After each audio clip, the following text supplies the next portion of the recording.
I'm the Unifor Local 103 Vice President. Chairperson for Civil Logistics, Local And 222. a proud member of Unifor Local 2107. I work as president for local section 6004. Financial sector. I work for Unifor I Local work for Air 2000. Canada, part of Local 2002 with Unifor.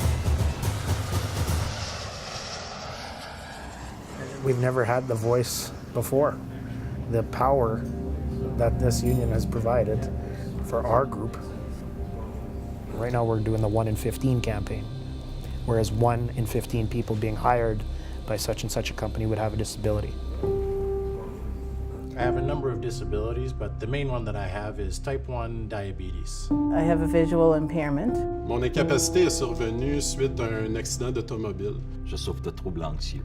En fait, mon incapacité, c'est que je fais de la sclérose en plaques, qui est une maladie dégénérative du système nerveux. It's important for people to understand that disabilities look different for everybody. 1 in 7 Canadians have a documented disability, so it's very much an issue that we have to be aware of. All individuals have a wide range of abilities. That wide range of abilities can very much be suited to different roles in the work environment.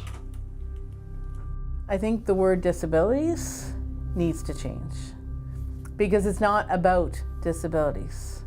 It's about abilities. So we need to focus on what people can do and what they can do well. They make assumptions just because my legs don't work, my head doesn't work either. If my legs don't work, my head works great. Le handicap, c'est le dernier tabou. Les gens vont s'afficher comme étant toutes sortes de choses dans la vie avant de dire qu'ils ont une incapacité.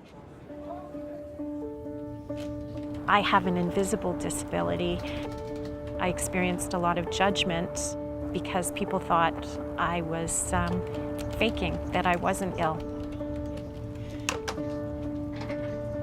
Unfortunately, there was a lot of stigma around mental illness. I blamed myself. I was shamed. I was embarrassed. I hid most of the time. When your illness or disability isn't physical, people don't recognize it as a real illness, as a reality. But it was my reality, and it was hell.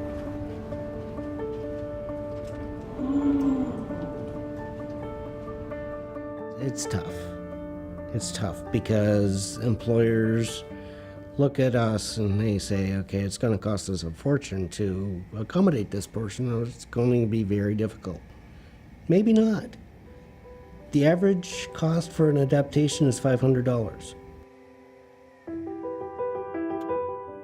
Les difficultés qu'on peut rencontrer lorsqu'on est une personne ayant une incapacité est souvent au niveau des positions de travail, l'ergonomie du travail.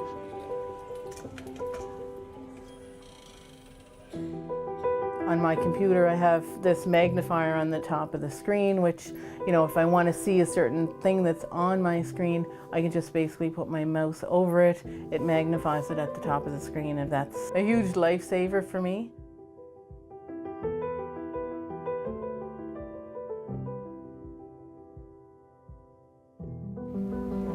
The culture of the workplace changes immediately. When people start to understand and realize the disabilities are there, visible or invisible. Not that they treat you differently. Nobody wants a free pass. It's just a culture change where everybody then becomes accepting. And the number one thing is to be accepted.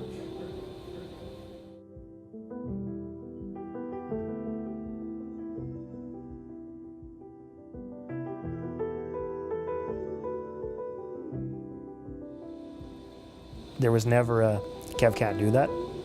It was always inclusion versus seclusion. This person's doing the same job as everybody else. I'm quite fortunate I have a great job, right? But there's a large majority of disabled that don't.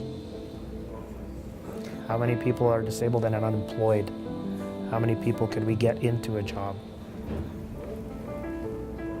Some people make assumptions that the workers with the disability, they are not efficient at work and they don't want to be a team player, but this assumption is wrong.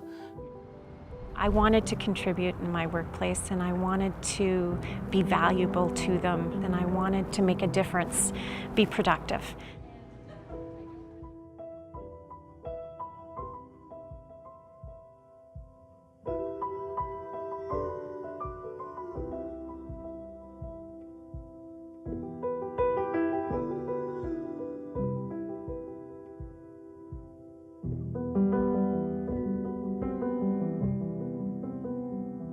Souvent, nos managers, ils savent pas ce que la loi comprend. Donc, c'est de les amener à le comprendre, puis d'arriver à avoir des règles en place dans la convention collective qui fait en sorte que l'employeur a des procédures à suivre.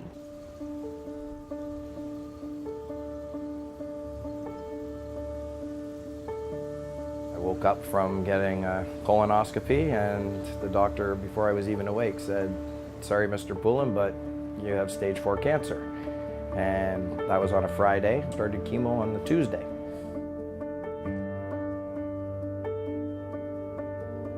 So I'm rushing to get back to work, and I get informed when I come in the door that they've got no work for me and that it was a non-work related injury. I could not work that day. They sent me home. I just finished going through 16 weeks of hell with chemo, radiation, surgery, and then now all of a sudden they're telling me I don't have a job. Like, what am I supposed to do? First of all, I called Human Rights, and Human Rights said, no, they have to accommodate. So that's when I called the hall. I was back here the next day. I fought during negotiations to get our language changed in our contract to make sure that it stated that it was work-related and non-work-related illnesses or injuries.